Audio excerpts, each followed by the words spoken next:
coats the area in a... Batman Arkham is... Batman Ar-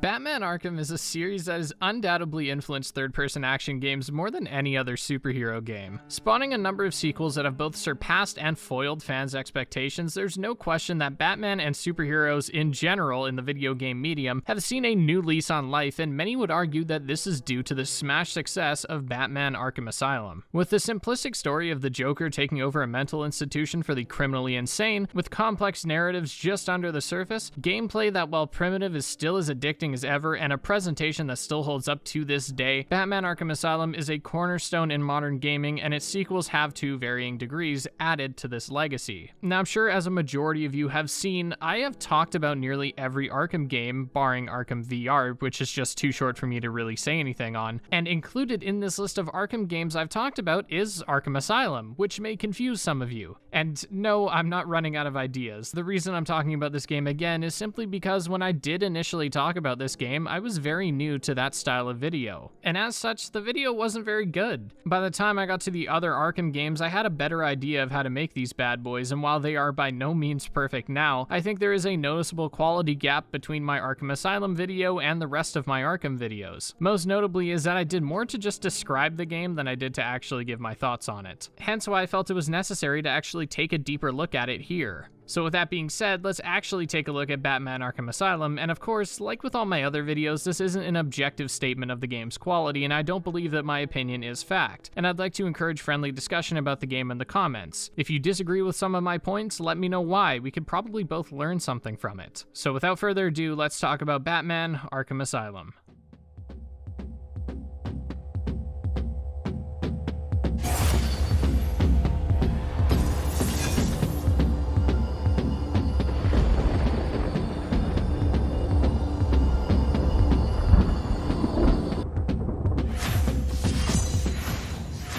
In the year of our Lord, 2007, Rocksteady presented a rhythm-based fighting game to Eidos Entertainment, who had just in the year prior acquired the rights to create a new Batman video game. Considering the reputation of previous Batman games, it's especially surprising that as far as a cast and team goes, this game had the Avengers equivalent of support, with a story written by Paul Dini and Mark Hamill as the Joker, who never fails to deliver both hilarious and slightly terrifying lines. Paul Dini took note that a lot of Batman video games mimic the stories of other media, and wanted to instead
One to cut, one to seal.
Create a completely original story. The entire game was built around offering a short, concise experience that would be enjoyable for anyone regardless of their knowledge of the characters. From my experience, I think this worked, because as a little 8-year-old, this was my first real exposure to Batman. Sure, I had known about the cartoons and the character in general, but the dark tones always kind of put me off. This game, however, turned me into the Batman fan I am today, though just to be clear, Spider-Man is still #1 in my heart. And I'm sure this is true for a lot of other people, as I rarely hear people saying that they don't like this game, and the critical reception to this game was just a shower of 9 out of 10s and claims that it's the best superhero game to be released at the time. Of course, a game like this would have a darker tone, as the source material here is absolutely demonic, and it honestly gives me the creeps. It still amazes me how well they adapted the feeling and atmosphere of Arkham Asylum to this game, and how even with another 4 Arkham games, the atmosphere here is yet to be matched. This game is absolutely action-packed, and for that reason, it can sometimes be tough to actually stop, smell the roses, and really appreciate these environments, which is where I believe we should turn our gaze. Take me on home to the asylum. Never alone in the asylum. Every Arkham game has its strengths. Arkham City had its story and lore, Arkham Origins had its boss fights, and Arkham Knight had its refined combat and stealth. But Asylum has the atmosphere. Everything in this game has a supernatural, spiritual feel to it, from the setting itself, an asylum on an isolated island, being one of the spookiest locations to set a game in, which is just begging to be haunted. Pairing this with the villains housed here who actually do have supernatural abilities, and we get a setting that feels like it has a life of its own, and it is not happy with our presence. Something that stood out to me when I went through this game again was how aggressive and torturous it seemed. Chairs, cages, straitjackets, and large metal appendages that resemble the arms of a spider gave me the impression that the inhabitants here may not be the true monsters that we're told that they are. I mean, why else would there be a popular suicide spot where an inmate can jump into the rocks below? There is something in the water here, and it's almost like the island itself has a mind of its own and it's fighting back. The multiple cracks in the floor and in the walls, the rusted cages, the light bulbs that look like they are minutes away from burning out, come together to give the island a level of detail that is just as otherworldly as the asylum itself. The villains also inhabit this supernatural theme as mentioned, as the likes of Killer Croc tower over Bruce, and Poison Ivy is the catalyst for the island's biggest changes, and their designs are as aggressive as the island itself. Croc's scales, glowing eyes, and beastly roars remind me of the beastly roars I let out when Harley Quinn comes on screen, who is sporting a nurse outfit this time around, and damn! You guys know it's just a joke, right? And I'm not actually attracted to a collection of pixels and polygons. right? The island and its inhabitants look like they have been to hell and back. The work that went into creating such an aesthetic is clear in every crevice of the island, and the way it progresses over the course of the game furthers this. The progression of the island fighting back is most prevalent here. When we arrive, everything is under control. The main antagonist is restrained, and this goes for a lot of the eventual foes like Killer Croc, who literally can't touch us. Then, seemingly on a dime, Joker is able to break free and through the help of the other inmates turn the island against Batman. The hallways that are trashed and the graffitied walls are just the beginning of this chaos. When in the exterior environments, we come across guards who, while being concerned of the situation, have a confidence about them that presents them as in control. Though after some more meddling, the secured exteriors become more dangerous as the armed guards patrolling the dirt paths are replaced by crooks with snipers, wandering inmates, and eventually the crazed lunatics are thrown in there, and even Ivy's plants. By the time your conclusion draws near, the exteriors of the island are more dangerous than the interiors, which contrasts the beginning of the game. You had to work through the intensive care unit, which was filled with falling elevators, armed men, and dead bodies at every turn. Finally making it outside where you can look over one of the 3 wings of the island, it felt like you finally have room to breathe.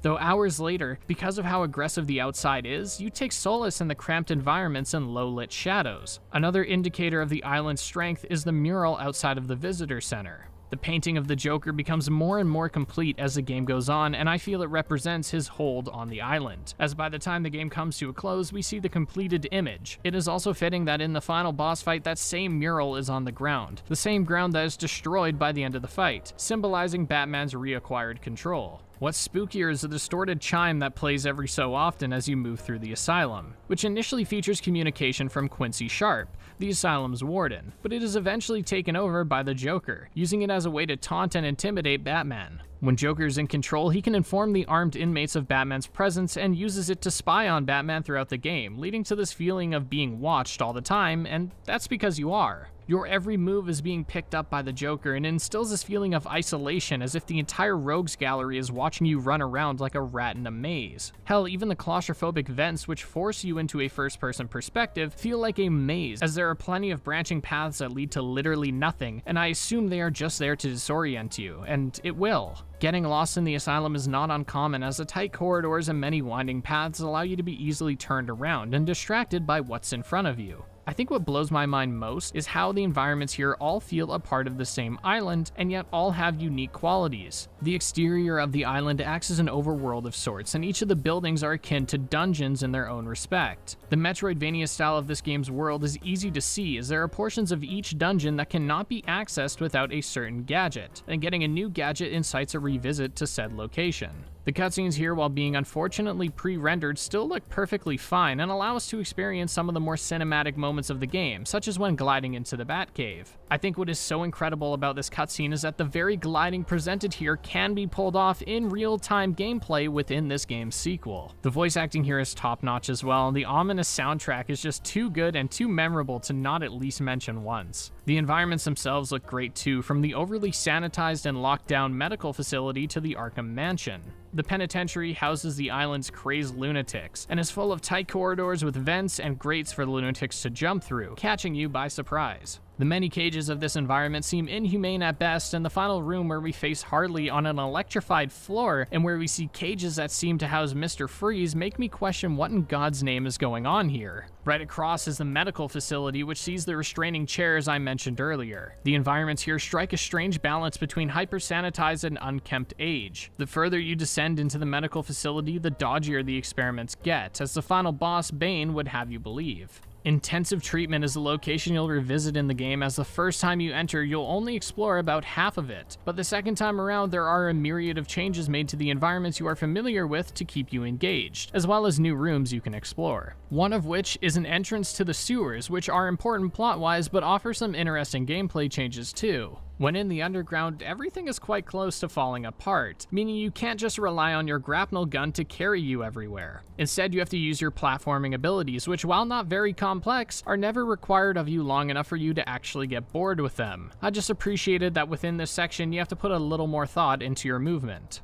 The Arkham Mansion is about the most normal looking environments in the game, and even then it has this haunted house atmosphere to it. Villains' attire and gear are on display here as if they are Quincy Sharp's trophies. With each major criminal he incarcerates, he's keeping a memento of the accomplishment. The Chronicles of Arkham reinforce this pride that Sharp takes and also reinforces the supernatural themes on the island. The Victorian design of the mansion lends itself well to its atmosphere, and little details like the door being much larger than your standard door makes it feel like you are in the dead center of the uncanny valley, wandering through a liminal space. The Botanical Gardens is the final frontier of the game, and it is one of my favorites and least favorite locations at the same time. On one hand, I think the level of detail here is awesome, and it perfectly represents the themes of the island fighting back that I mentioned earlier, but I also think that aesthetically, this place is just pretty boring. This is of course just a matter of what you like and don't like, so I won't hold it to the game, and I do appreciate, however, the way the plants eventually tear apart and take over the environment. The massive vines wrap around the Arkham Mansion, and it makes quick work of the Batcave, which is surprisingly present here too. Located just off of that popular suicide point for inmates, the Batcave is pretty basic, as it's just a few tables and a computer. And it's barely present in the game, however, I do like that despite this game taking place outside of Gotham, we still get all the staples of a Batman game. While I can appreciate the detail that went into this world, and it's a large reason why the game is so replayable, you won't always be able to take note of these design details or the massive handful of Easter eggs, typically tied to riddles, because it'll be focused more on the gameplay in front of you, and unfortunately, that gameplay sometimes conditions you to look through a lens where you can't really see that detail. Anarchy ruled, it was wild, but through it all you never smiled. Joke's on you, I'm in your head, so look who's laughing now. The gameplay as a whole here, while ultimately primitive compared to the future entries in the series, is just as addictive here as it was over a decade ago. Coupled with expertly crafted animations that look fluid and even brutal in some cases, it's easy to immerse yourself at 9 p.m.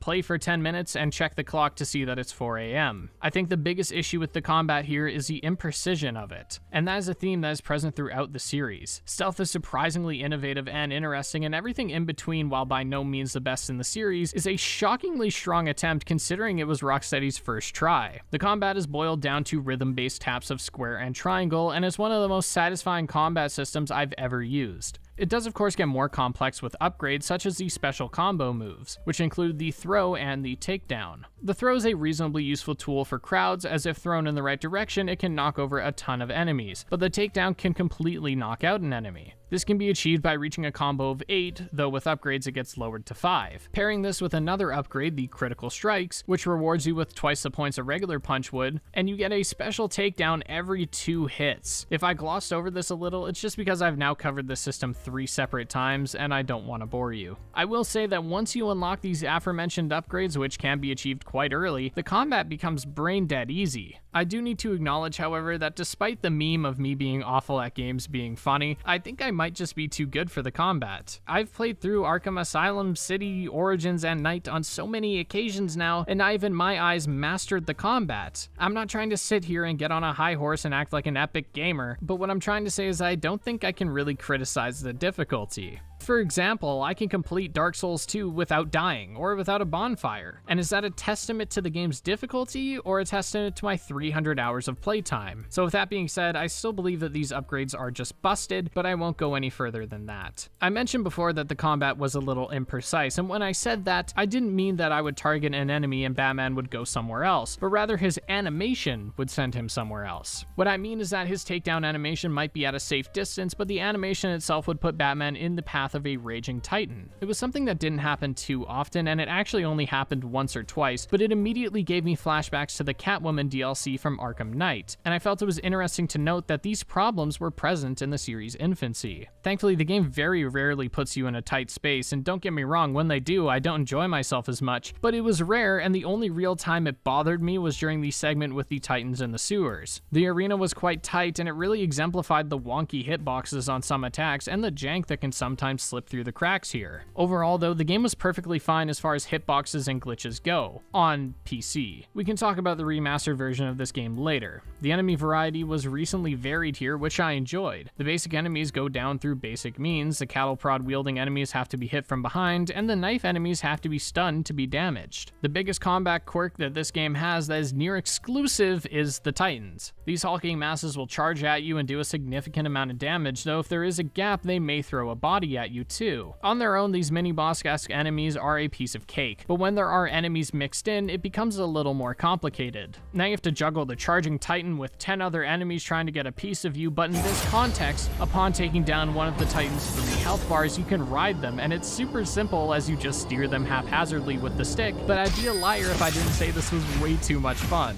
I like the mix-ups that these different enemies provided, and it made the combat as a whole more enjoyable, which while lacking the complexity of the newer games, at least has all the basics except one last thing. You can't cancel attacks. In the sequels, you'd be able to cancel a punch to do a counter, however here, you have to finish the animation before you can counter. Some would say this is a poor choice because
you'd end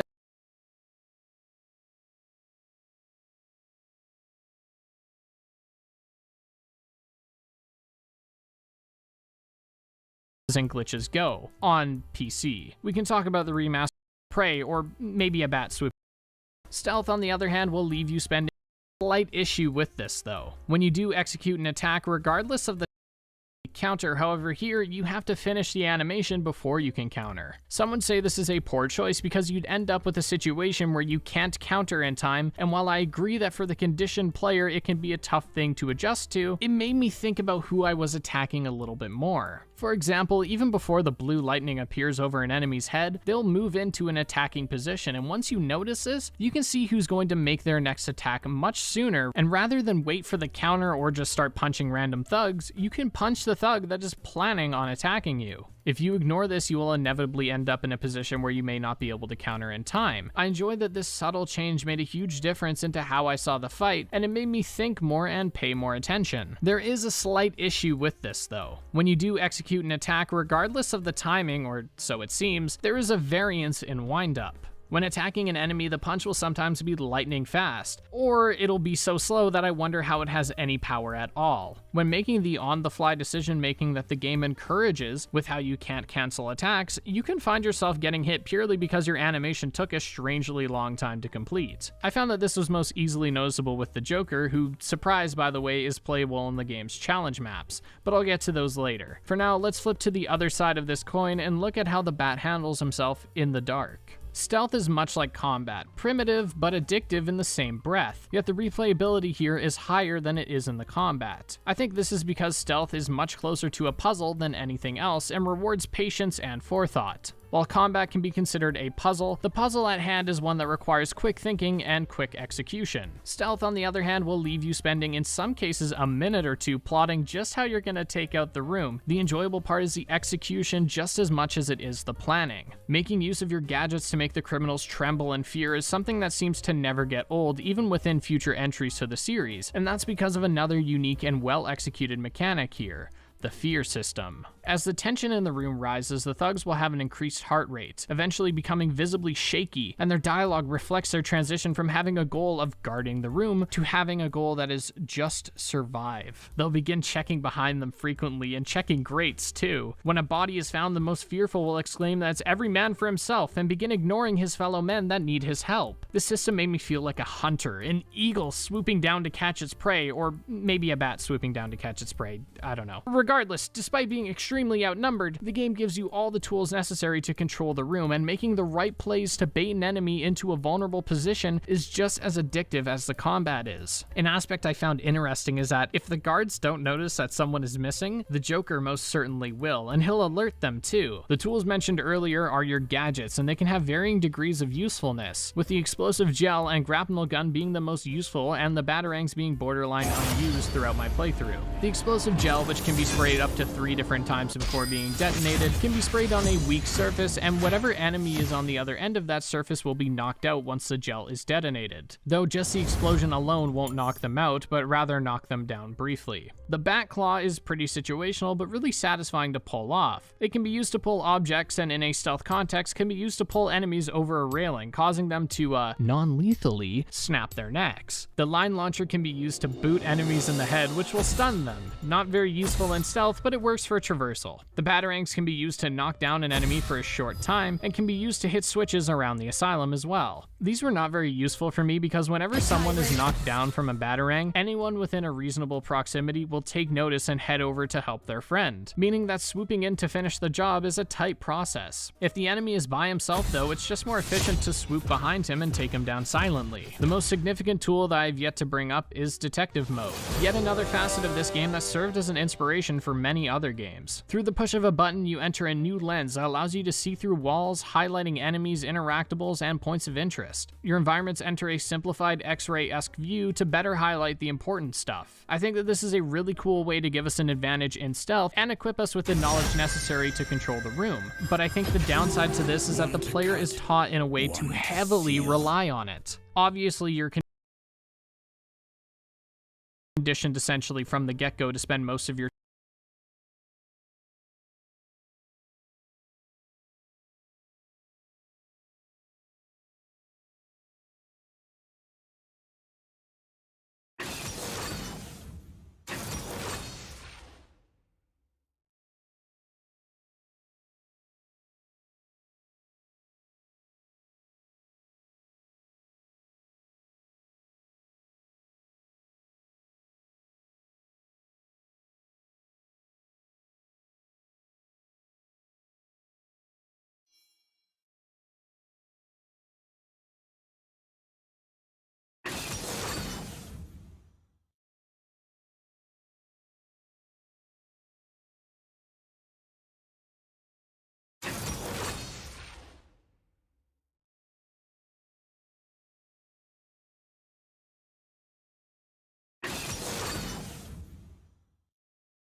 Now, 30 there seconds is only the remaining. hunt.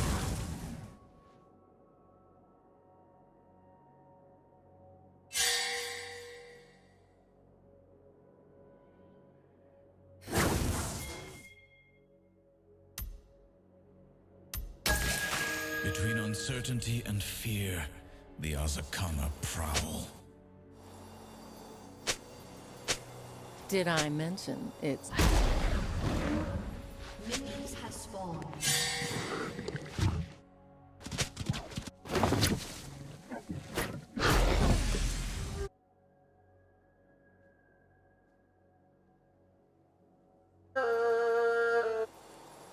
Sometimes, to save someone, you must fight them.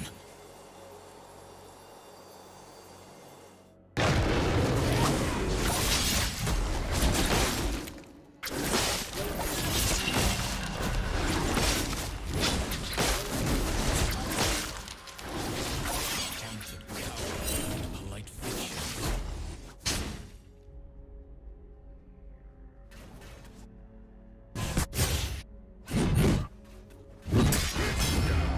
Death is me, but I'm sure it will welcome you. Azakana lurk everywhere. Conditions.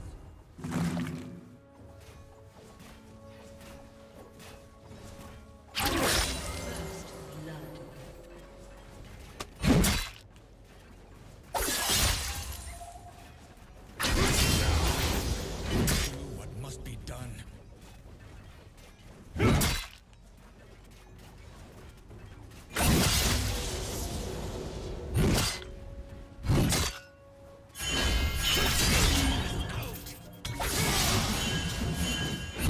An ally has been slain. Push your burdens.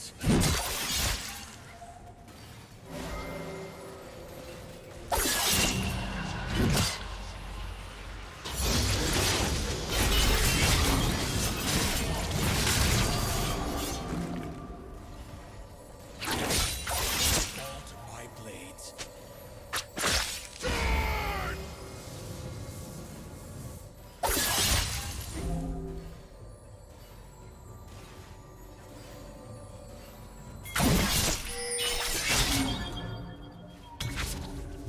Honor once bound high above the world.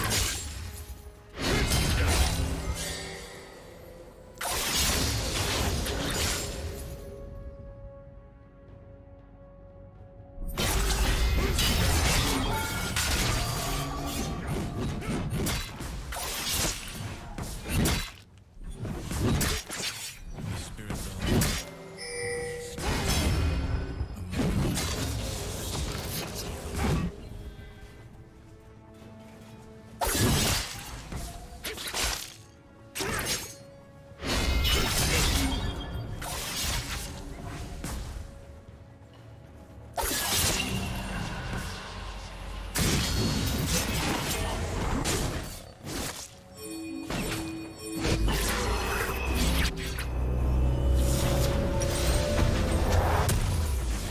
Once named, controls everyone.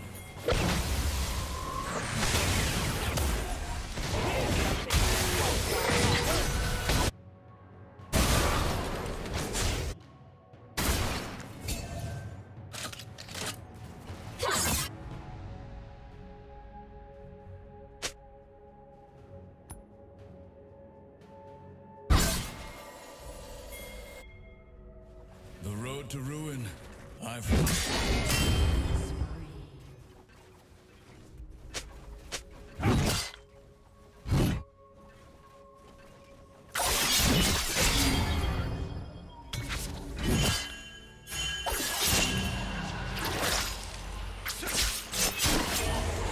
kill.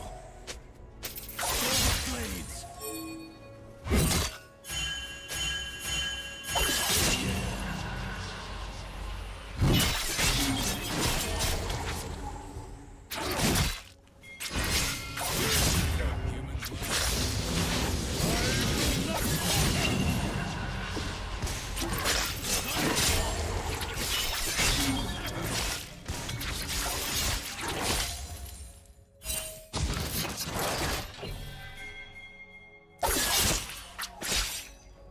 Demons take many forms.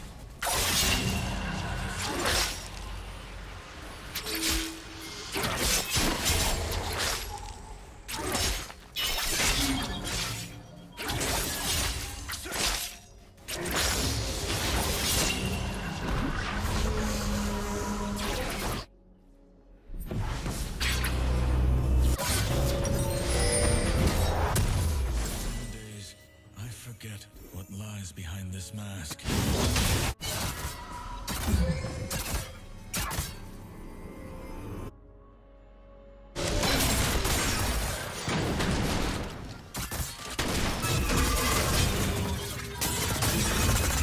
Ally has been slain.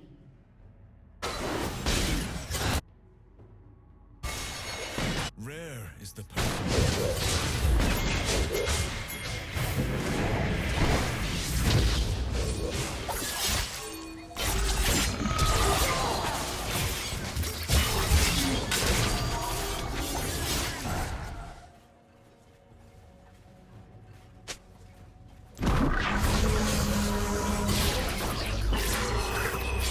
Standing my own. Of sorrow.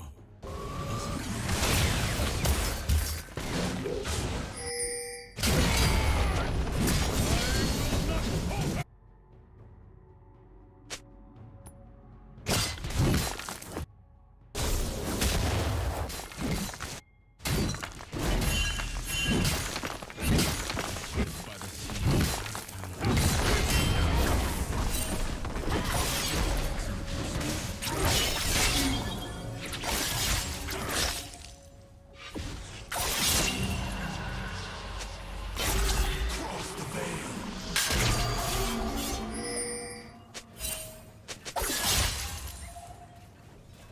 Sleep is not for the weak.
To save their souls.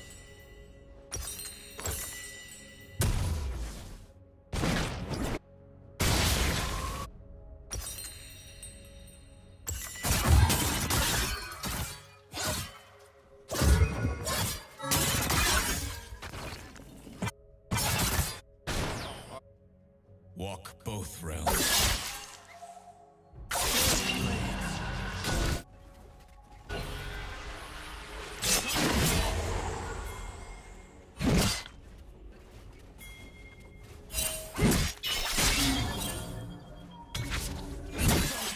Ally has been slain.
past.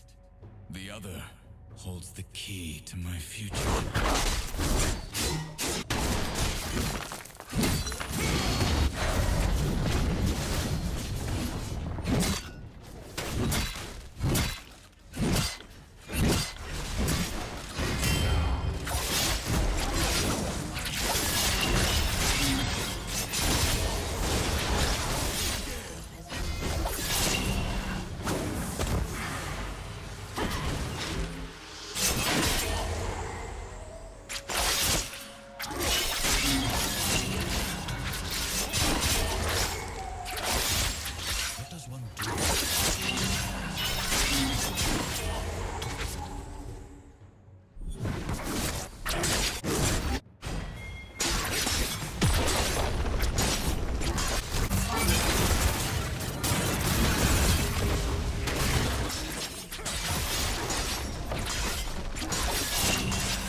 Sakana.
Your time in stealth scenarios within this mode, but you also track trails through this perspective. You have to stay in detective mode to follow the trail of Frank Bull's alcohol, and it causes you to miss out on some of the larger details within the asylum. I wonder why we couldn't just have the normal pop-ups present in detective mode, but in our real view. It could allow us to not only follow the trail, but also take in the environments. It's not just trails that require you to jump into detective mode, but also things like finding a source of power, finding interactables, and finding secrets. Even something as simple as traversing the exterior of the island requires you to somewhat depend on detective mode, as when the snipers are present, you can only see when and where they are locked onto you when you're in detective mode. I've gotten a few comments now across my Arkham videos from some of you saying that it felt like you spent most of the game in detective mode, and why wouldn't you? I think a remedy for this though would have been if they reworked detective mode entirely to be more limited. Now, I'm gonna go on a huge tangent here, but I've had this thought for a while, and this is potentially my final opportunity to indulge myself, so allow me. Imagine if rather than using an X-ray vision as a template, they base it off of sonar, you know, like a bat. Imagine when in the sonar mode, you can see the world through the sound bouncing off of the surrounding environments, akin to how it was portrayed in The Dark Knight. You could pick up on subtle sounds such as enemy footsteps, but your footsteps would be too loud and cause your vision to be distorted. This would force you to only enter this mode when stationary, preventing the player from relying on it and giving you a greater reason to use the vantage points in stealth, and also allow you to take in the environments more. Of course, on top of the gadgets and abilities I listed, there are a number of upgrades to go along with them, which can be purchased through your acquired Wayne Tech points, which are earned from doing just about anything. The combat upgrades mentioned earlier were referred to as busted, but I don't think this applies to the upgrades for stealth and gadgets. The first stealth upgrade you should invest into is the inverted takedown, where upon perched atop a gargoyle, you can hang upside down, and lower down to grab a thug and hang him from the gargoyle. The imagery alone of a shadowy figure stalking these guys looking like Dracula is so creepy, but in the best way possible. That is, unfortunately, the only upgrade for stealth, which is a little disappointing, but we can at least upgrade our gadgets. For example, we can, instead of throwing one batarang, throw two, and even three eventually, which is, like, whatever, man. I think it's cool, but it was so situational that I don't even remember the last time I used them outside of getting footage for this video. I mean, you can use them to knock down groups of enemies, swooping down to take one out, but in almost every stealth scenario, there is one or two thugs that are completely separated from whatever duo is on the map. The explosive gel can receive an upgrade where you can detonate the gels individually rather than the default, which detonates them all one after another, and a further one that causes it to detonate when an enemy is within its radius. The sonic batarang has a heartbeat monitor decoy on it that will attract a nearby guard. Pretty useful if an enemy is in a tricky spot, but not much else. That is if you don't upgrade it one more time, which allows it to take down an enemy. And if you think that this might be a little overpowered, fear not. These upgrades, or at least most of them, have a cooldown. So yes, you could just spam the sonic batarangs to take out a room without being seen, but it would take a hell of a long time. Outside of stealth, there are the basic upgrades like extra health, extra power and range on the cryptographic sequencer, and a remote control batarang, which, while an interesting idea, I saw very little use for. The upgrades here, as mentioned earlier, are not that deep, and I wish there was a little bit more, especially in the stealth department. I think it could have been interesting to allow us to use a cryptographic sequencer to deactivate an inmate's heartbeat monitor, allowing us to take him out without anyone hearing about it. I am somewhat torn though, because the main campaign will take you no more than 8 hours, so perhaps I'm asking too much from such a small game. Fortunately, there is one mix-up with stealth where you have to enter a room and sneak past a handful of inmates before you can take them out, and I really like that Rocksteady not only gave us some variation, but only did it once as to not make this type of stealth annoying. Another one and done concept they used was strapping bombs to the gargoyles, which was equally interesting. If you are wanting to attempt some of the early game scenarios with late game upgrades, then you can tackle the challenge maps. I've never really touched on the challenge maps in any of my Arkham videos, simply because they never really grabbed me for very long outside of the trophies tied to them. I'd much rather just replay the game and experience these set pieces within the context of the story. Regardless, I can at least commend the sizable amount of challenge maps here that feature some of the best set pieces from the campaign, and they have challenges associated with them tied to your score and how you take down your foes. Some of the harder combat challenges can be really tough to get 3 stars on, and it's great, except the way you unlock them definitely isn't. You can unlock these bad boys by completing some of the 240 Riddler challenges, and I also haven't talked much about this in my other Arkham videos. Anywho, there are hundreds of these trophies, destructible teeth, riddles, interviews, and chronicles of Arkham hidden around the map, and some of them are tied to the challenge maps. The game does throw you a bone by telling you which specific challenge contains a reward, but sometimes that reward is a challenge or a character trophy. I guess they have to incentivize you to collect these things somehow, and to be fair, the Riddler challenge that unlocks a challenge map is typically close to that location within the asylum, meaning you'll have around half of them if you grab any that are directly in your way. And truth be told, I know some people get annoyed about the Riddler trophies, and I can understand why. It's tedious as hell, and I would have liked the option to ignore it. Keeping things like the Chronicles of Arkham and the interview tapes under the umbrella of Riddler challenges turns collecting the other challenges and subsequently the other collectibles into a chore, when in reality these interview tapes and chronicles are interesting enough to be collected on their own. Specifically, those tapes and chronicles were a ton of fun to listen to. There are a number of these interview tapes around the island which compile the interviews of the villains and the psychiatrists at Arkham, and they give you a greater idea of the inmate's mindset, which were spooky to say the least. Can you make me normal? Normal is a poor choice of words. No one's really normal, are they? Figured as much. So, how about this, Doc? You let me go now, and I won't eat you. You don't really eat people. It's just an urban myth. Oh, you think? Keep believing that, Doc. Regardless, these collectibles were pretty interesting, but their tandem to the Riddler challenges and challenge maps made them a little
invasion.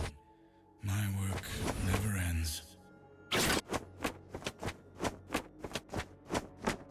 Welcome to Summoner's Rift.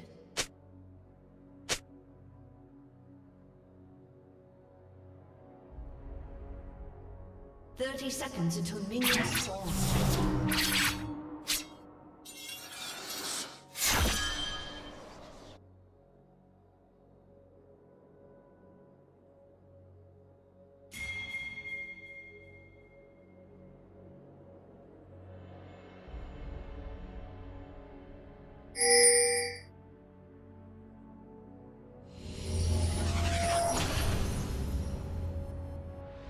Minions have spawned.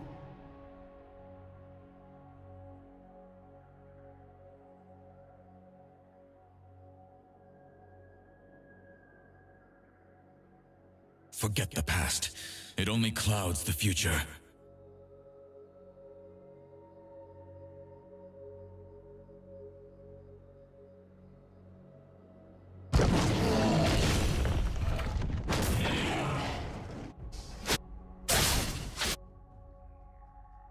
Through the mask, I see their truths laid bare, yet my own dance just out of reach. Two paths crossed, one condemned to end.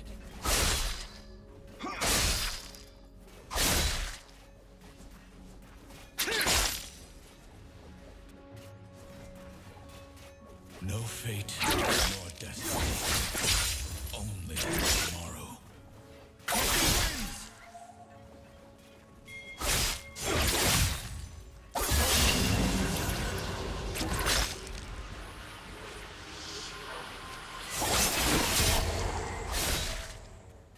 Sleep is not weak.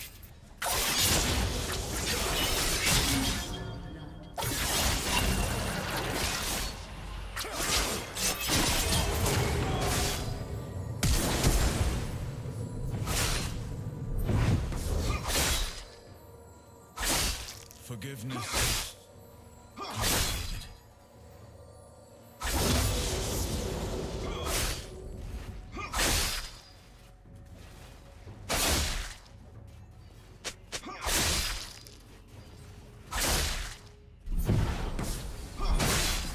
Some days I forget.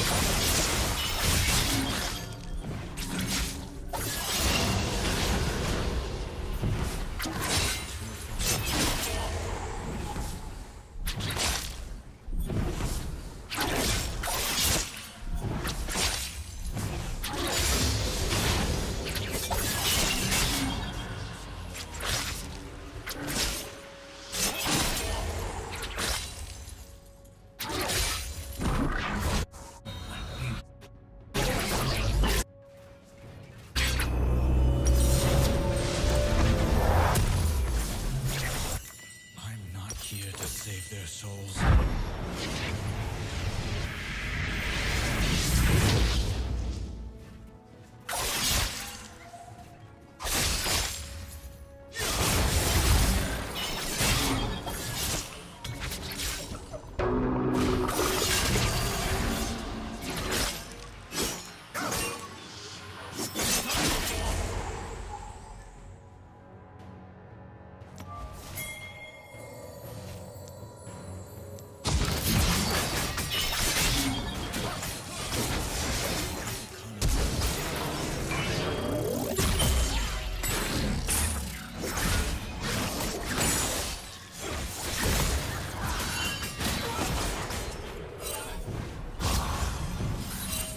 Little personal.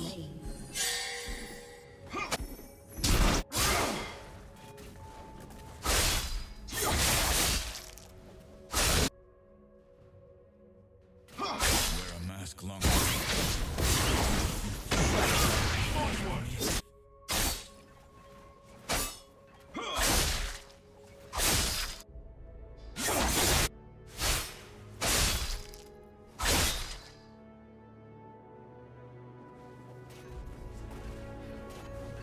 Between uncertainty and fear, the Kanga prowl.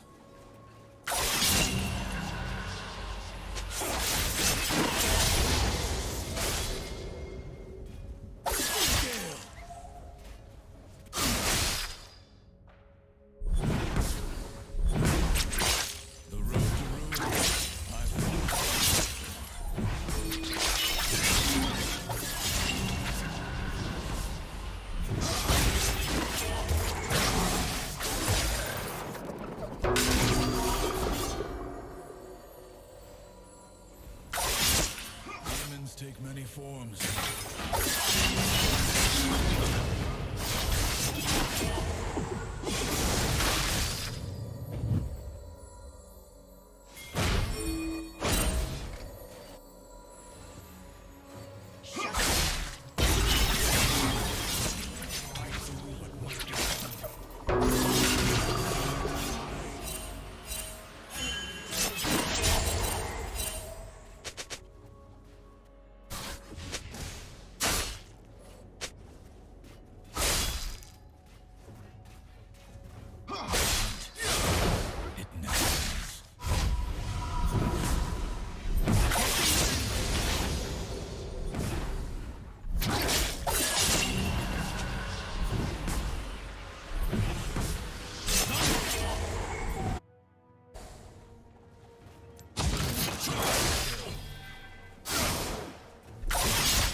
Now, there is no movement.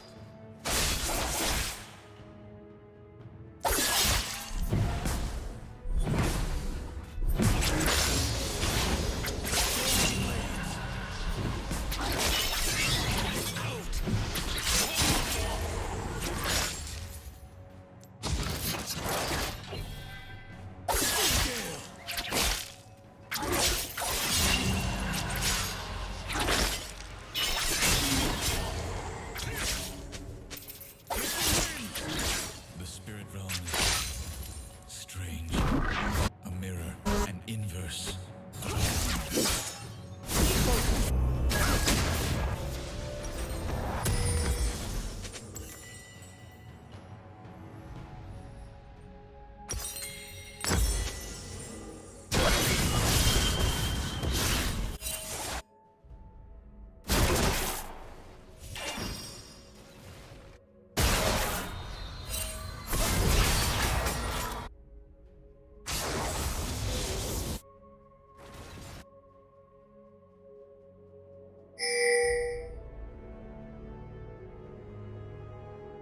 On a cliff by the sea, I found the strangest spirit. It walked on 4 legs and spoke of dreams.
remedy.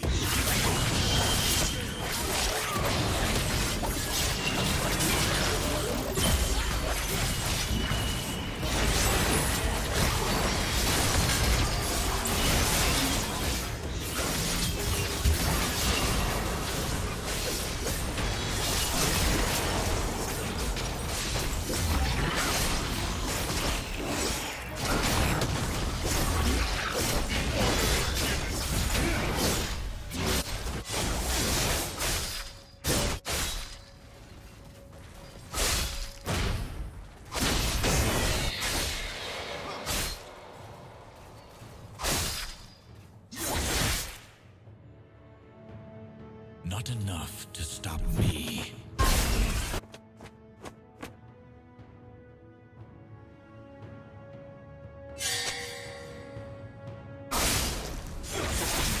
In the spirit realm, this persona upon my face knew me.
Forgiveness is complicated.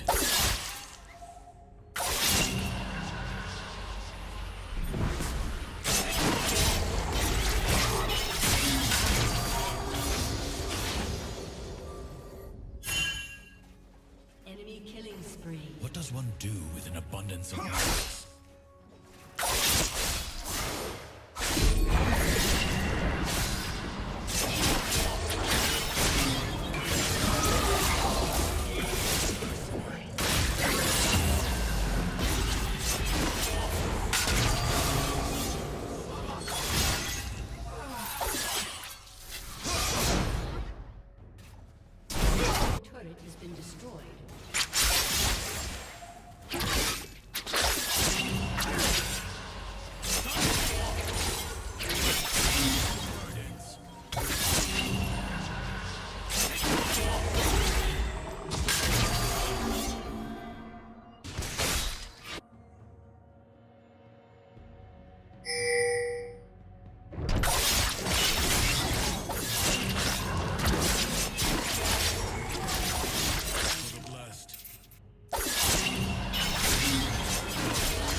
Your team has destroyed a turret.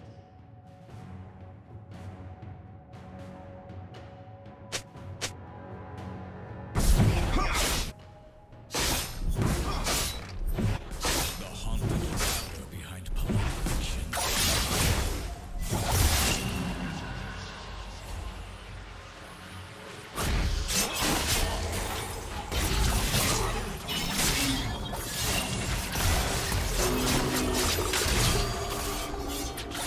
Blades.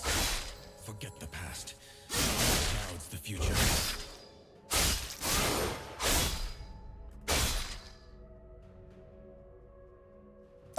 Gale.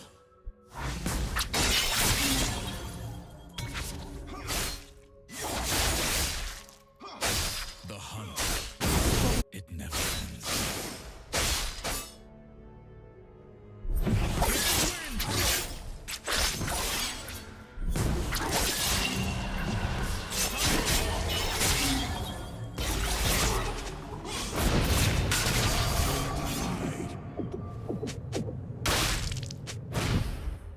Humans lie. Swords speak truth.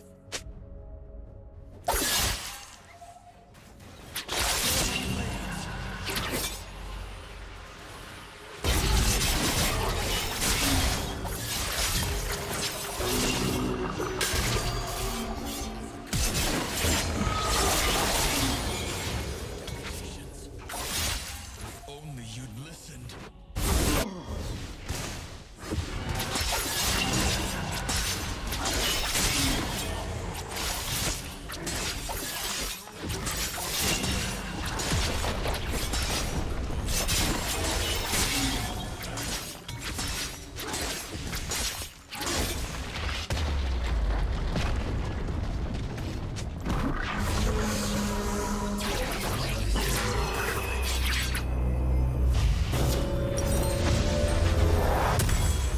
Of sorrow, and Azakana starves.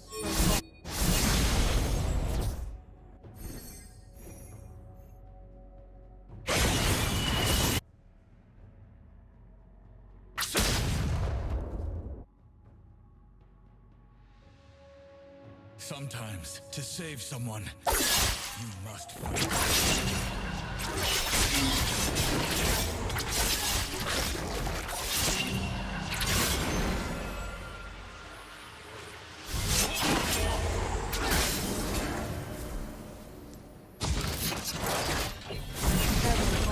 Living, denied a piece of death.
Every time it's no less strange, nor less painful.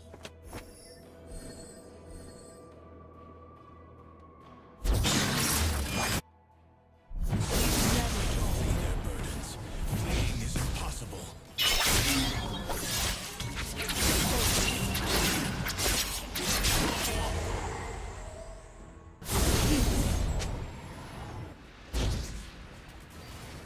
History wins!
Been slain.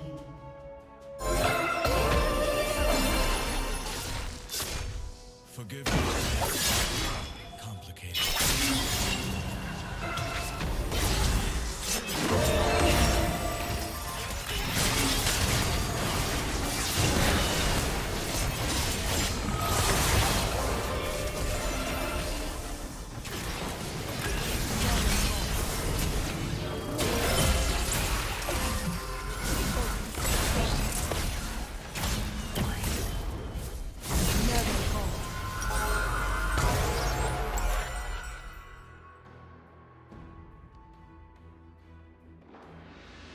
An enemy has been slain. Your turret has been destroyed. An enemy has been slain.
No fate, nor destiny. Only tomorrow.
Walk both realms.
little more tedious than I had hoped. Something I mentioned about the challenge maps was that on both the PlayStation 3 and PlayStation 4, you can play as the Joker, which was a really awesome decision, and it's just another reason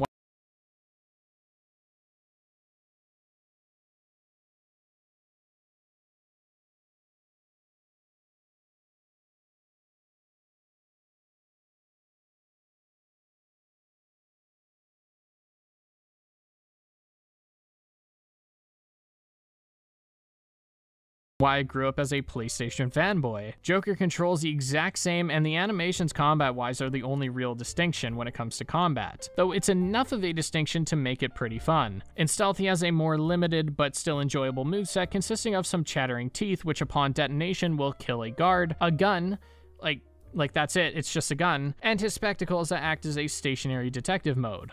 His takedowns are pretty fun, but there isn't too much here that separates him from the dark and brooding counterpart, and that's fine in my eyes. Now, you may have also noticed I'm playing the original release of Arkham Asylum, which I'm doing on PC, instead of the remaster on the PlayStation 4. The reason for that is because I just don't think the remaster looks all that good. Sure, the lighting in the game looks great, but the 30 FPS capped frame rate and the touch-ups made to the many faces look a little off. The color correction is also just not very pleasant to look at in some cases, and considering that the Game of the Year edition is cheaper, I think it's really a no-brainer. And I think this goes for Arkham City too. Outside of the challenge maps are the equally enjoyable individual levels and segments within the game, such as the boss fights. I've waited a long time for this, Bats. Let's start the party with a bang. The first to cover is against a Titan. I don't think this counts as a boss fight, but I wanted to bring up the fact that this scenario does a fantastic job of teaching the player how to properly deal with these enemies in an open and controlled environment, without any variables. Bane ends up being the more advanced Titan, and his fight is quite intuitive. His moveset is nearly the exact same as a Titan's, except now the aforementioned variables are taken into account. There's now a huge amount of enemies that swarm you, and this fight teaches you how to deal with the Titans while also avoiding the enemies, which will be useful since this enemy composition will reappear in many different forms throughout your playthrough. The Scarecrow nightmares are easily the most unique parts of this game, as I see you in a psychedelic stealth section where the tables are turned and you are the prey, in stark contrast to the typical Predator scenarios. In here, Scarecrow shoots a deadly gaze across the map, and merely being spotted results in death. These end up serving as a bit of a side-scrolling segment, and the visuals alone make this enjoyable, but mechanically they make use of some newly acquired gadgets too. There were some mix-ups here, such as where you have to fight some enemies while staying out of Scarecrow's gaze, though his sightline rarely shifts, meaning you could just bait the enemies away from the lights. Eventually, in the final battle against Crane, you fight some more enemies, and this time there is a Titan enemy thrown in. These guys went down right after dodging them, and it made it pretty easy, and in all honesty, pretty lame. I think this could have been done better if the Titans took more time to go down. For example, perhaps the Titans can only be destroyed by pulling their spine out of their backs with the back claw after they are stunned. This can flip the typical way that we deal with Titans on its head. The usual strategy sees you focusing on the Titan, as when their health bar is down, you can hop on top of them and thin out the large number of goons that are typically surrounding them. However, here, hypothetically, taking out their spine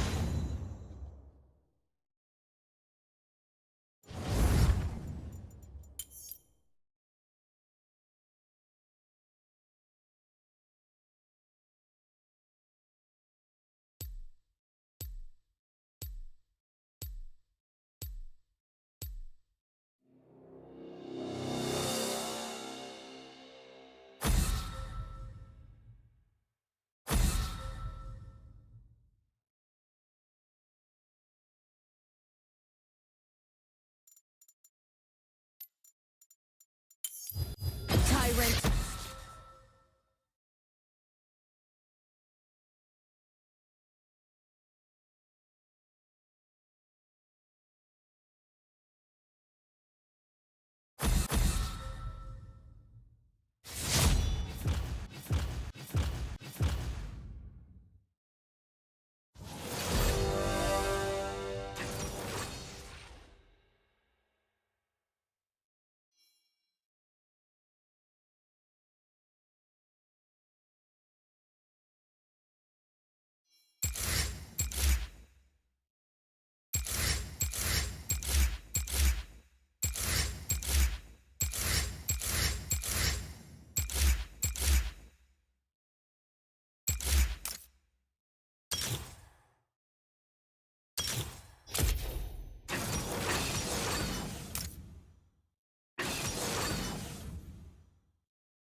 to cut, one to seal.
Since the Noxian invasion. My work never ends. Welcome to Summoner's Rift.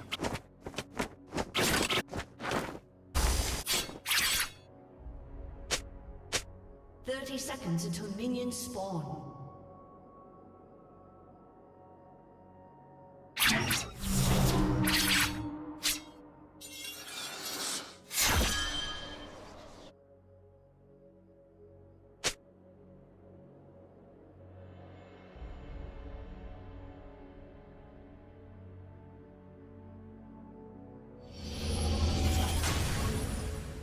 To ruin.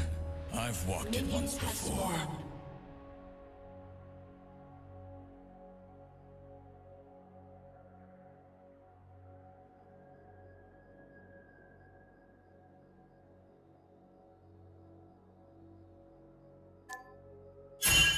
What does one do with an abundance of masks?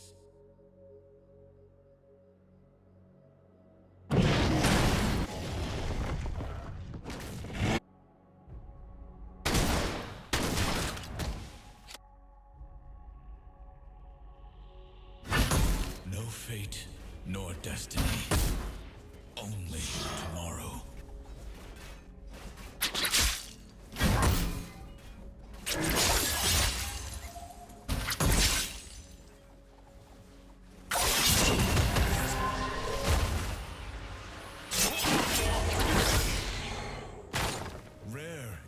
person who shows their true face.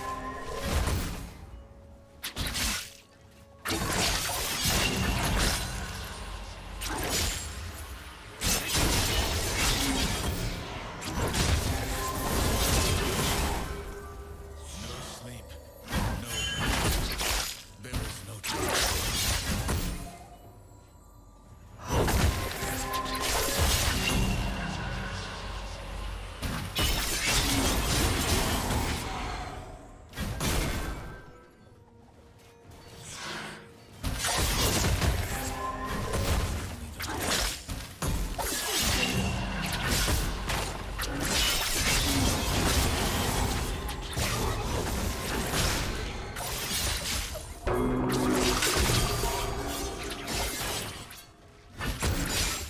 Forgiveness is hardly.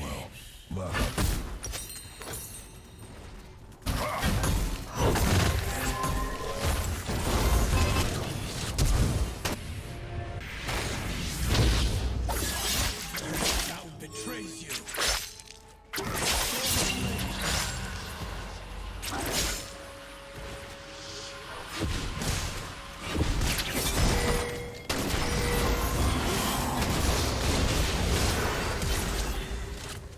I do what must be done. Double kill.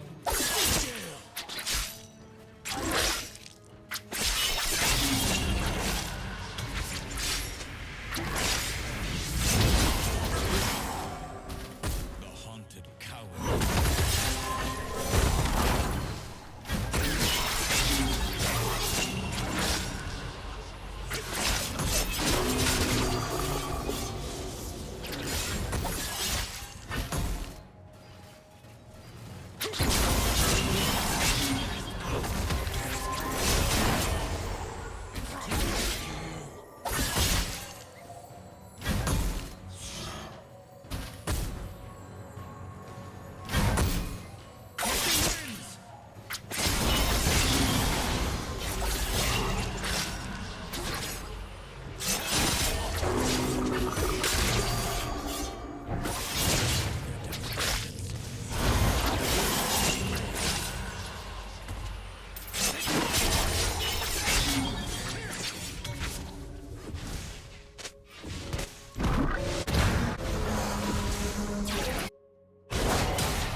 Some days I forget what lies behind this mask.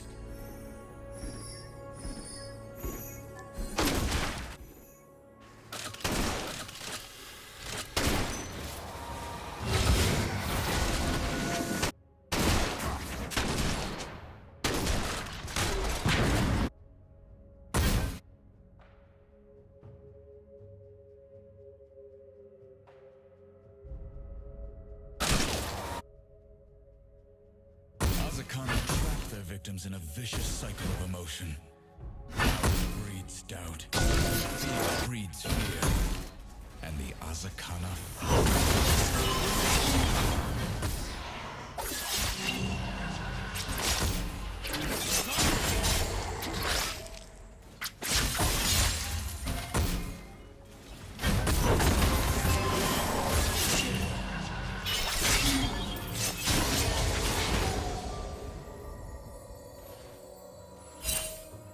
An enemy has been slain.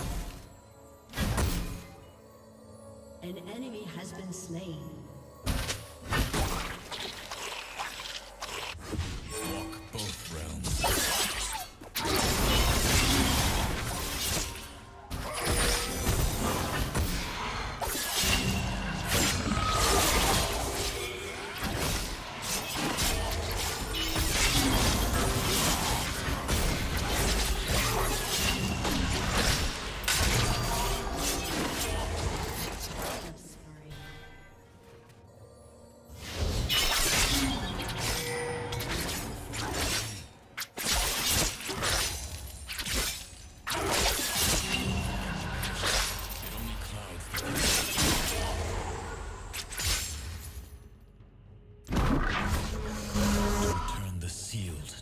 rightful place.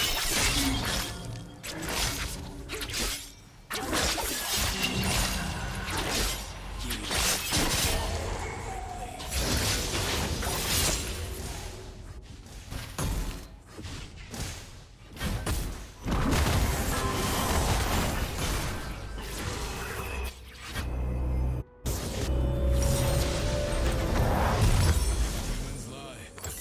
Swords speak truth.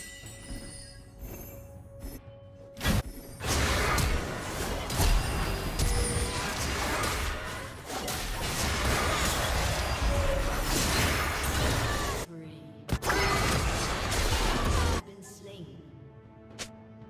We met in the spirit realm. This other come upon my face.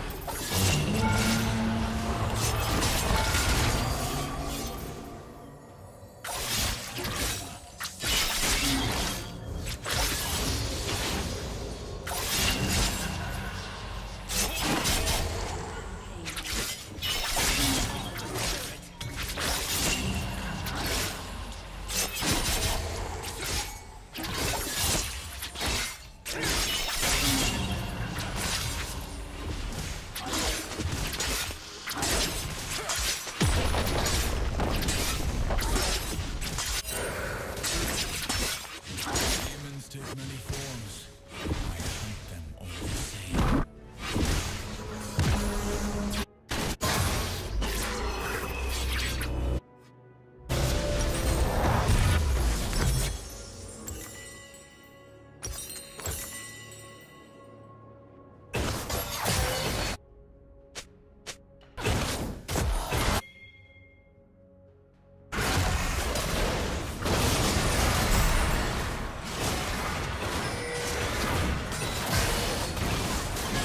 Has been slain.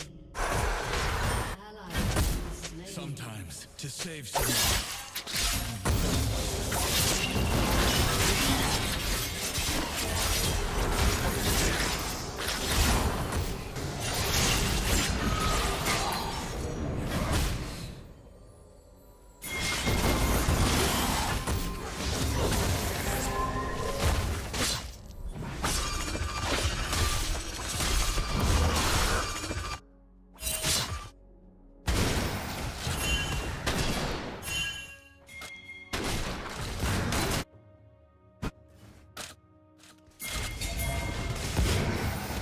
Now?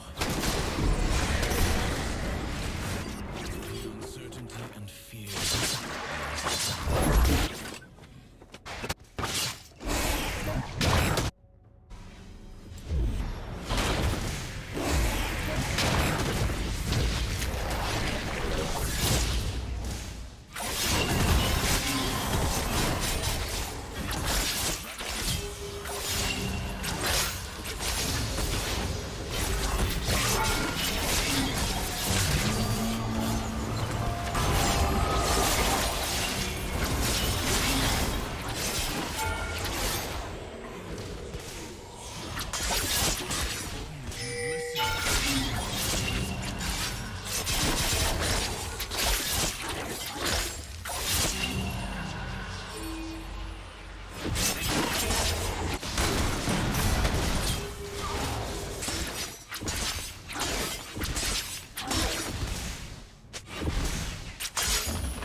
Sleep is not for the weak, but for the blessed.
demons lie.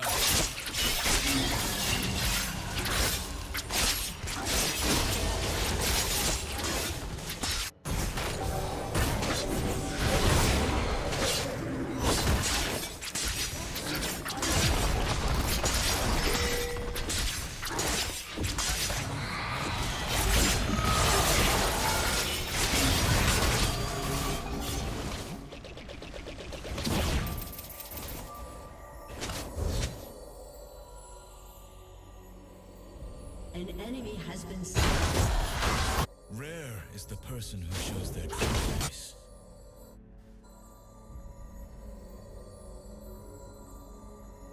Your team. Nowhere to hide! Your team has destroyed a turret.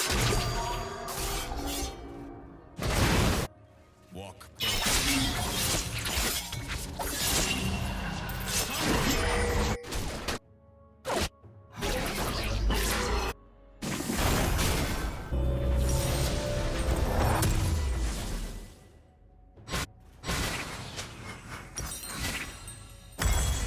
Abound.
Forgiveness is complicated.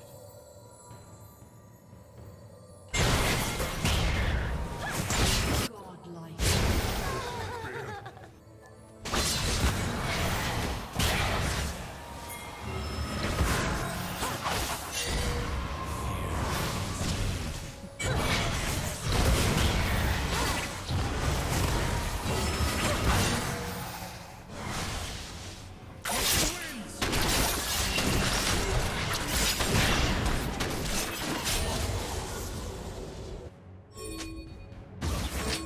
Long before blades and sorcery are needed, words can save a soul.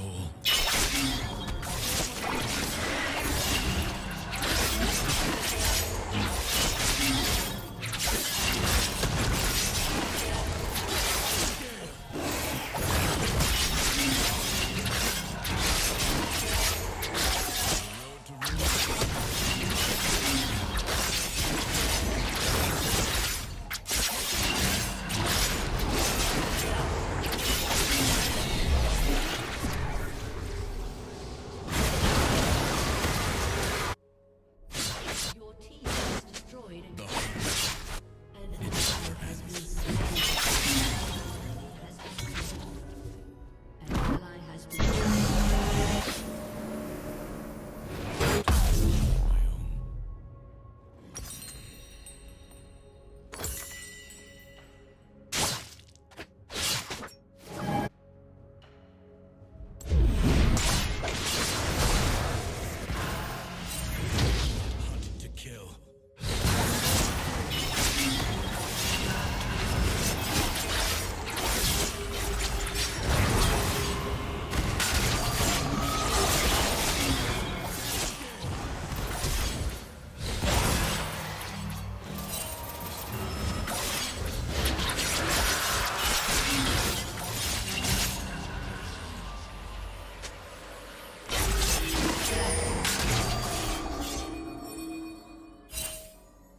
here to save their souls.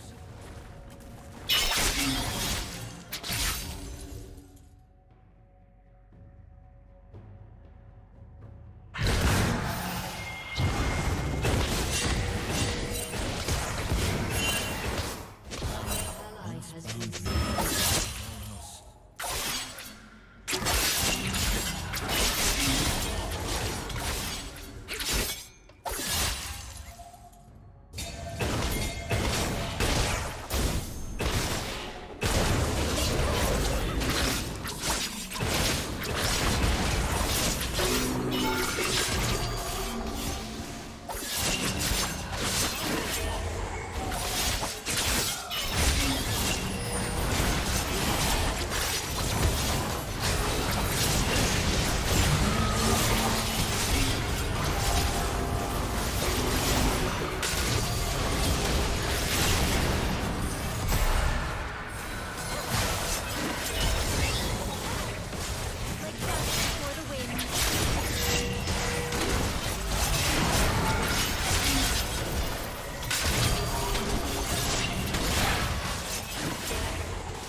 Demons take many forms.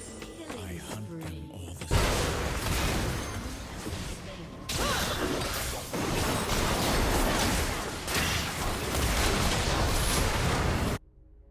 Shut down. Has destroyed.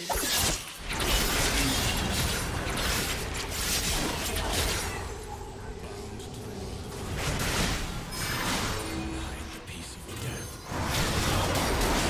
Has been slain.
Lines would function the same as pulling the grate out of a vent, and trying to do that while a bunch of other enemies are on you is going to be really difficult, so dealing with the enemies first would be most optimal. Something I praised earlier was how the first Titan you face shows you how to defeat Bane later on. Well, if we were to have this spine-pulling idea, it would give the player some familiarity when defeating the final boss, who also goes down from a back claw to the back. I would have also liked to see a stealth scenario where you have to defeat some enemies in a room while having to move around Scarecrow's rotating gaze, though I think my wishes may be too ambitious here. Overall, these nightmares took the unsettling atmosphere of Arkham Asylum and turned it into flat-out horror in possibly the most memorable way they could, and it served as some of my favorite moments of the game, with each encounter getting crazier and crazier. The first just sees you with mild hallucinations, and the final sees a fake crash, a roll reversed intro, a middle stick, and a fake game over screen. I'd go on, but it's better to just experience these for yourself, and a lot of others already talked about how great these are.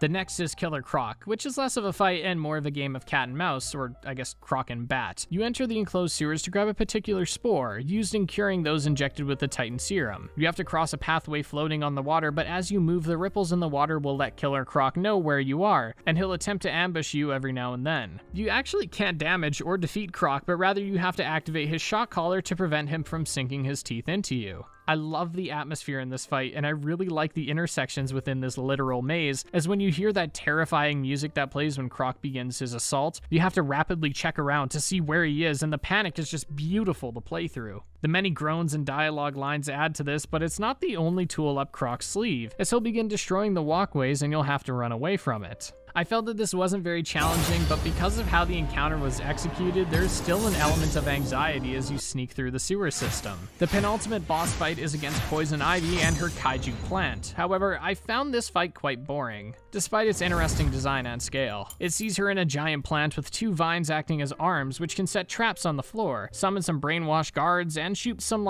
pollen thing at you. If caught in the trap, it'll do some significant damage, and trying to defeat the enemies while avoiding said traps can be tricky. Eventually, she changes her stance and starts shooting more projectiles at you. The way you defeat Ivy is by throwing batarangs at her. Since dodging the projectiles is as simple as double tapping X, you can just evade, batarang, rinse and repeat until she goes back to her previous stance. It made the boss fight pretty mechanically boring in my eyes, and because of that, it was a little forgettable. The final fight is against the Joker. Just you, him, and oh yeah, he took the Titan formula, so he's a hulking beast, and he's been a heavy point of criticism for years now. I said this before and I'll say it again, I don't really get the hate here. A lot of people criticize the design of Joker and the idea of a roid rage clown, and while I agree it's a far out idea, I think it fits perfectly fine within the plot. Regardless, I believe that the fight itself mechanically is the real issue. So let's go back to what I enjoyed about Bane for a second. I enjoyed that he is the culmination of the Titan battles, except now with Bane there are some enemies which act as added variables. So once you know how to fight Bane, you know how to fight the Titans. So with the Joker fight, you just fight enemies head on, then fight the Joker, then enemies, and so on. It's a literal step back, as not only do you not actively fight back against him, but you fight the variables on your own, boiling the fight down to just running in a circle, fighting not even a large amount of goons, and then using the Bat Claw. It doesn't feel at all like a natural progression of the mechanics or even a final exam of your knowledge culminating in a single scenario. What if instead we had a moment where we're in a tight space with the hulking Joker akin to the Bane fight in Origins, where we have to use our explosive gel to bring the walls down on him, pull boxes down on him with the Bat Claw, and so on. Imagine further if they took the safety net away from you, detective mode. You could find whatever reason to get rid of it, be it a jammer or whatever, but taking away detective mode would put the player in a greater sense of danger. They'd have to use the sound of Joker's massive footsteps and as many taunts to get an idea of where he is. It would take a game that consistently walks the line between thriller and horror and send it over the deep end. As you finish that stealth boss fight, you could transition into a second phase where you can face off against a weakened Titan Joker, and it could function similarly to the other Titan fights. It would also work thematically, as the gameplay of Arkham typically sees Batman in the position of Predator, and the boss fights typically see him in the position of Prey, so being able to get both of these in one fight would satisfy that. Just to clarify, I'm also not a game designer, so please take what I say with a huge grain of salt. I don't think that Rocksteady is just sitting in their office with a big red button labeled Fun Boss Fight that they can just press whenever. Overall, though, the boss fights were a lot of fun, and much like many of the other aspects of this game, it is primitive and it is outshined by the rest of the series. But that doesn't stop it from being fun in its own right and standing on its own amongst the quadrilogy. Another aspect in which this game stands apart is in the game's spirit. This is a strange thing to nail down, but it's the culmination of the budget, the design, the environments, and nearly everything else under the narrative that make you feel like you are playing a passion project. That maybe didn't have the best graphics or even the best gameplay, but I'll be damned if this game didn't have the heart. We'd be together. Look who's laughing now. I'm stuck in your head and I'm laughing. I feel you with dread and I can't stop laughing. The spirit of this game is present in every nook and cranny, as is the spirit of Arkham. The plot on the surface is simple, and it really is, but the lore expands much further than the plot, which is why I enjoy it. The story of Arkham Asylum on this particular night is what's on front display, but just beneath it is the history of Arkham, and that's why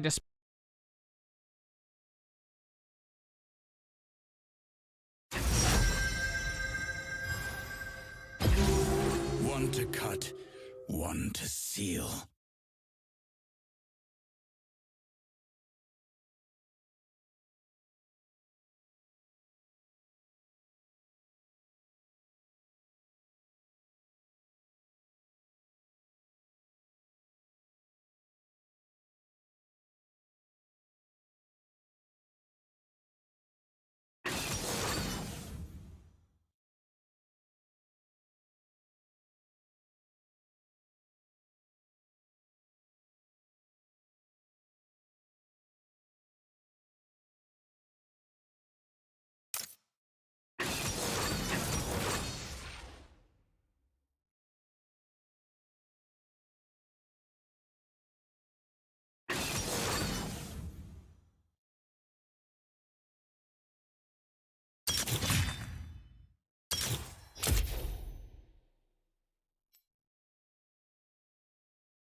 They mistake me for the nightmares I slay.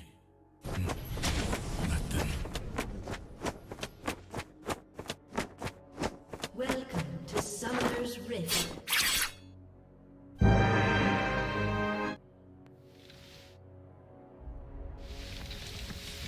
Seconds until minions spawn.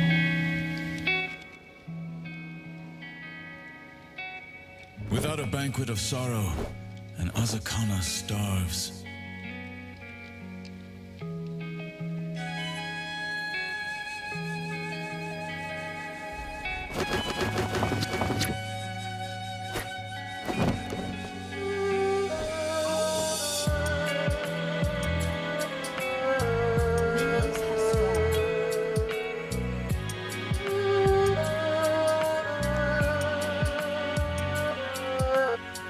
I do not hunt to kill.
is only the hunt.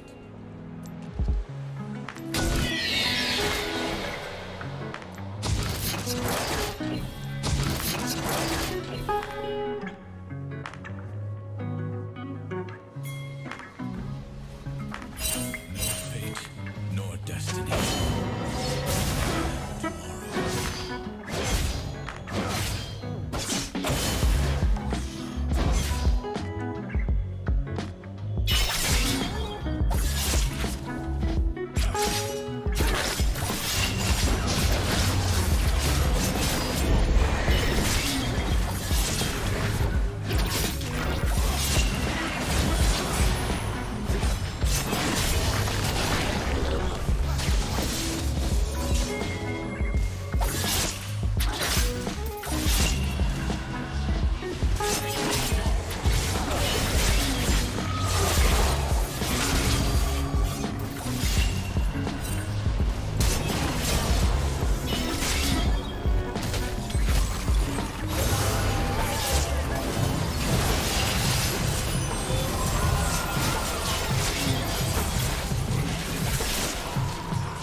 Every time it kills, it's painful.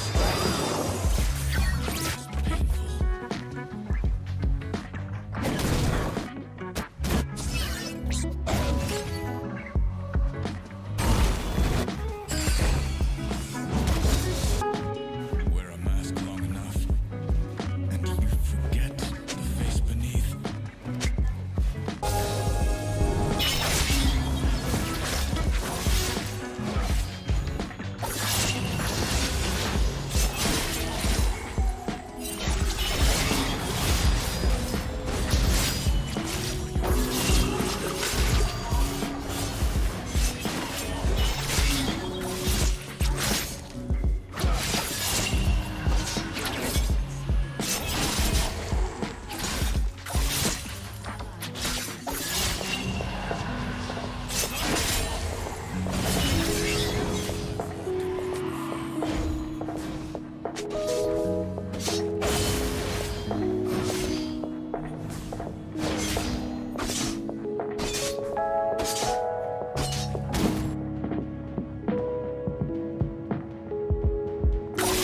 Humans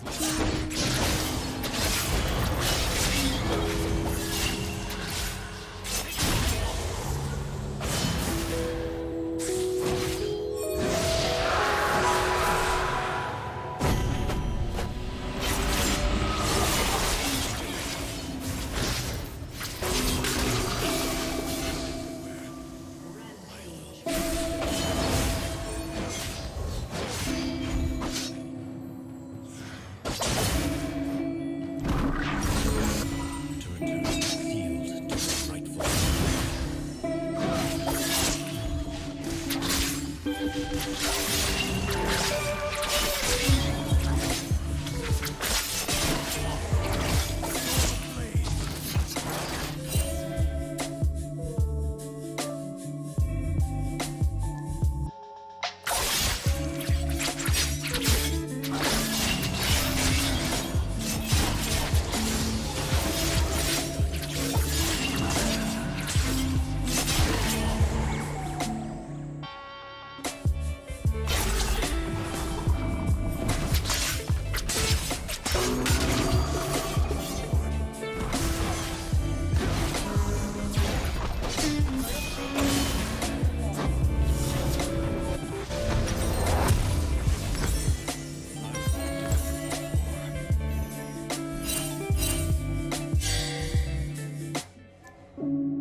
Rampage.